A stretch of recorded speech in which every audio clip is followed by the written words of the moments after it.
Sometimes, heroes don't fall in war. They fall at home, betrayed not by enemies, but by those they trusted most. This is the story of Daniel Rains, a decorated firefighter, a brother, a fighter for life, and Max, his rescue dog turned rescuer. When the world burned him down, Max refused to leave the ashes. And together, they found the truth.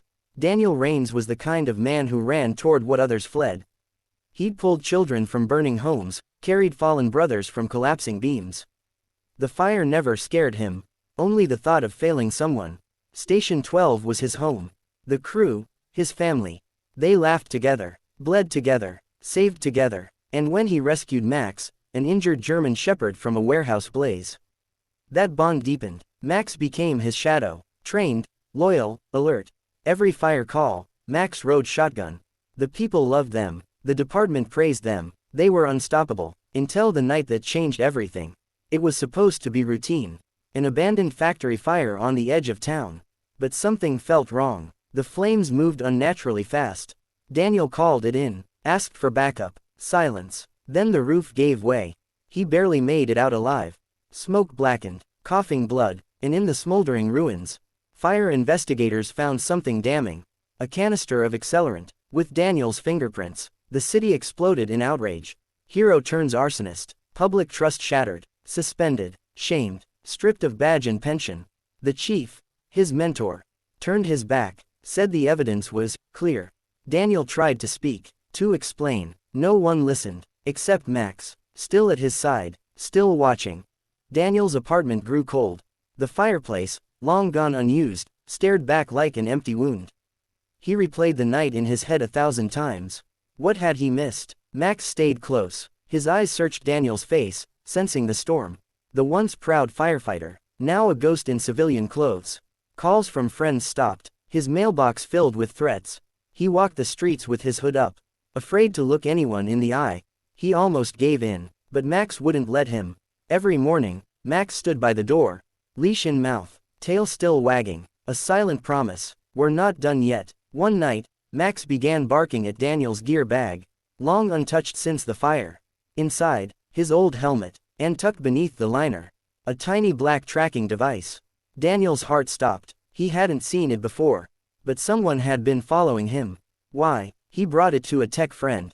It was military grade, used for covert ops, and that's when Max acted up again. Sniffing Daniel's old turnout coat, fur raised, teeth bared, Max darted to the closet and began clawing at a locked box. Daniel opened it. Inside was his body cam, supposedly off the night of the fire. But the light blinked. It had recorded shaky footage, flames, screams, and then a silhouette of a man walking away from the fire, carrying the same accelerant canister. Not Daniel, someone else. Daniel paused, zoomed in, recognized the limp, the wrist tattoo. Lieutenant Griggs, his closest friend. Armed with the footage, Daniel went to the fire board. They dismissed it, called it fabricated. Griggs had an alibi, but Max wasn't done. 2 nights later, Max dragged Daniel to the remains of the burned factory. The building had been sealed, but Max clawed at a side door, whining. Daniel followed. Inside, buried beneath a pile of burnt insulation, a second gas can. This one still bore a partial fingerprint. He took it to a private lab. The results came back. Match. Lieutenant Griggs. Still, the city dragged its feet, until Max found the final key. On a stormy night, Max bolted during a walk, ran to an alley behind the firehouse.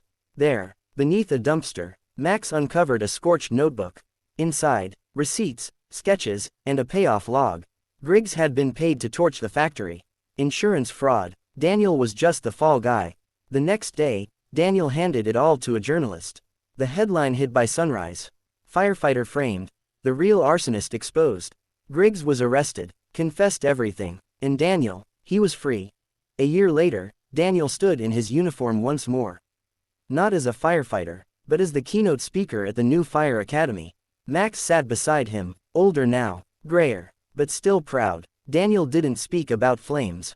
He spoke about betrayal, about standing alone, about the weight of silence, and about one dog, who refused to let the truth die. He finished his speech with a hand on Max's head. In the end, he said, "The fire didn't break me. The lies did, but the truth, The truth was on 4 legs. And it never left my side. The room rose to its feet. Tears, applause, redemption. Some heroes wear helmets. Others wear fur. But both carry courage. Daniel lost everything, until one loyal soul uncovered the embers of truth, beneath the ashes of betrayal. Because the truth, like fire, always finds a way to breathe.